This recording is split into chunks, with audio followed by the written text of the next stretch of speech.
U.S. History Summer School. So we've cultivated like a community, right? Like this is a safe space to admit something fairly shameful, right? Because I know nothing about John Quincy Adams. And when I say nothing, I mean nothing. But according to Wikipedia, oh yeah, during Monroe's presidency, he was Secretary of State, which means that he helped formulate the Monroe Doctrine, and he helped negotiate the Adams-Onis Treaty that gave us Florida. Legitimately, I've learned about the Adams-Onis and taught about the Adams-Onis Treaty for years, and I never put together that it was that Adams. Really, the important thing for our purposes about John Quincy Adams is just that in 1824, when he was elected president, he didn't win the popular vote or the electoral vote. What? There were 4 people running and no one won the majority, and so the House of Representatives basically got to decide, and they picked Adams because he wasn't as scary as Jackson. More next video. U.S. History Summer School. All right, so my approach to teaching U.S. history is that we don't necessarily need to talk about every single president. For example, we're about to get to a whole generation of American presidents that most Americans probably didn't even know existed. Thinking about you, Millard, Zach. We had a president named Zach. Anyway. But I do like to stop and really look into presidents who changed the office. For better, for worse, for neutral, whatever, right? So individuals who started to shape and then redefine what it meant to be the president of the United States. So the first is obviously George Washington. And really the next one we have to talk about is Andrew Jackson. So after the corrupt bargain of 1824, his supporters were so mobilized, he won the presidency in a landslide in 1828. And he really was like a big turning point. He's often referred to as the first common man president. He was the first president who was born west of the Appalachian Mountains. He's the first president who was born into poverty, although he's going to go on to be one of the largest landowners in Tennessee. And he actually represents as a lawyer conservative politics for a long time before his presidency. So as we're going to see, Jackson's mythology is often very different from his actual practices when he becomes powerful.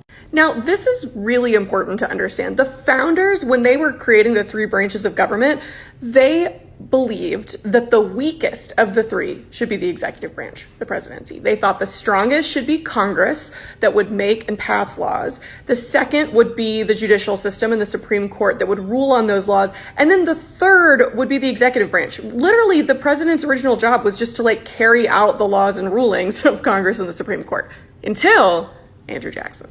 Jackson enormously expands the power of the presidency by just sort of doing whatever the hell he wants and testing the boundaries. And his whole presidency is him doing something and then the rest of the country and Congress being can he do that? And then it's well, he did, so I guess he can. For example, he's the first to implement the spoils system on a widespread scale, which basically means that he wants to reward the people who supported him, whether they're qualified or not, with government jobs. So as much as 10% of all federally appointed jobs, and we're not talking about cabinet members, we're talking about postmasters and bureaucrats, right, were replaced with Jackson supporters. Also during his presidency, Alexander Hamilton's baby, the Bank of the United States, was up for renewal, and Congress passed the renewal of the bank. It goes to Jackson's desk and he used basically a pocket veto. He's I'm just gonna let it sit here on my desk and let it die. Well, he saw a big national bank as an overreach of elitist sort of federal power. And so instead he takes money from the US Treasury and spreads it around to different state banks known as pet banks that, causes a financial panic, but that's going to be Van Buren's problem. But there are 2 events that are so important for US history, and that's going to be the Indian Removal Act and the Nullification Crisis. US History Summer School, I'm getting nervous because we're starting to wade into some pretty tense times in American history. Talking about the lead up to the Civil War, and I'm just RIP my comment section in advance. Now, I'm about to, over the next few weeks of these TikTok videos, going to give you a lot of evidence that the Civil War was in fact fought over slavery. So just emotionally prepare yourselves for that. But one of these sort of tangential arguments that I like to make when people say that the Civil War was actually about states' rights is I say, well, let's talk about the Nullification Crisis of 1832. To which they normally respond, the what? And I'm yeah. So long story short is that Congress passed a tariff and the state of South Carolina didn't like that tariff. Now we could get into why, but we don't really need to. What's important is that South Carolina believed that they, as a state, had the power to nullify any acts done by Congress that they see as unconstitutional. This goes back to the Kentucky and Virginia resolutions that James Madison and Thomas Jefferson wrote kind of in the early years of the constitutional United States. But it had never really been tested before, right? Jefferson and Madison just sort of philosophized that we think states can nullify any laws that they see as unconstitutional, the same way the Supreme Court established that they had judicial review and could do the same thing. But it had never really been tested until 1832, when South Carolina says, yeah, we're not gonna pay this tariff. We're not gonna abide by this in the state of South Carolina. And Jackson says, oh, the hell you aren't. Now, this made things really awkward in the White House because Andrew Jackson's vice president was John C. Calhoun from South Carolina, who was a huge defender of this idea of nullification. Calhoun actually resigns as the vice president so he can go be a senator from South Carolina and actually defend their right to nullify. So this really does start to split the nation apart. It literally splits the White House in two. In 1833, Congress passes the Force Bill, which authorizes Andrew Jackson to use military force against the state of South Carolina to enforce this tariff.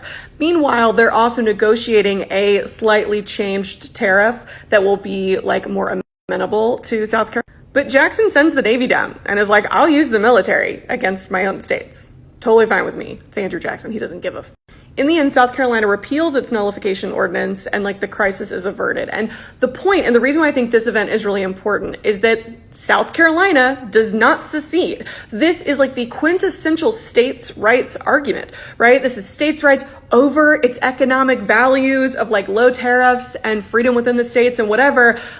Andrew Jackson actively threatens with military force the state of South Carolina, which frankly is more than Lincoln did, and they didn't secede. I wonder why. Oh yeah, it's because slavery wasn't being threatened. Oh god, these comments are gonna be a nightmare.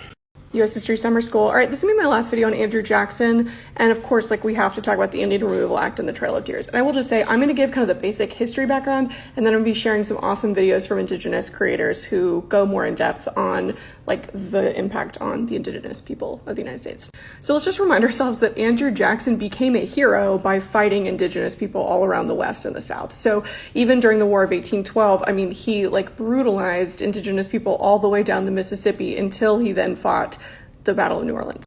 Then, during Monroe's presidency, he was just wandering around the South, conquering places. He just wandered into Florida because he was told he should, quote, subdue indigenous revolt. And also there were a lot of enslaved people who were escaping to Spanish Florida because they had abolished slavery.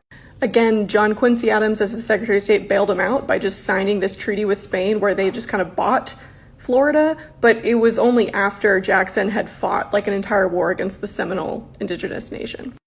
Cut to 1829, and a bunch of Georgian white farmers are we're running out of land, we need more land. And hey, there's these 9 million acres just sitting there completely unused. Why don't we just take that land? And by completely unused, I of course mean inhabited for centuries by indigenous people, specifically the Cherokee Nation. But that's not how the white farmers saw it. So they start colonizing the land. They just start taking it. And the Cherokee Nation, which by the way is a foreign country that has a treaty and a title to the land that was approved by the US government, right? This is a foreign country that the Georgian farmers are basically invading. They sue, and it goes all the way to the Supreme Court, and the Supreme Court under Chief Justice John Marshall is yeah, these Georgian farmers are violating this federal treaty, and the state of Georgia can't renegotiate a treaty with a foreign nation, which the Cherokee Nation is. But in walks Andrew Jackson, and he very famously says, quote, "Chief Justice John Marshall has made his decision, now let him enforce it." Jackson, you're the head of the executive branch. Your one job is to execute or enforce the laws and rulings of Congress and the Supreme Court. That's your one job. But Jackson does nothing, and he allows the people of Georgia to just take and colonize that land. He doesn't do anything to protect this, again, foreign country. This was an act of war. Congress steps in to make what I think they thought was a compromise with the Indian Removal Act of 1830, which basically says that the president can allocate land to give to the indigenous people in the West, in Oklahoma especially, after they've been forcefully evicted from their ancestral homeland in the South and the Southeast. Thank you, Congress? No. This most infamously leads to the Trail of Tears, but keep in mind that this is going to be the start of a process of forced removal and colonization across indigenous nations across the southeastern United States. It leads to a second Seminole War in Florida. Ugh, Jackson.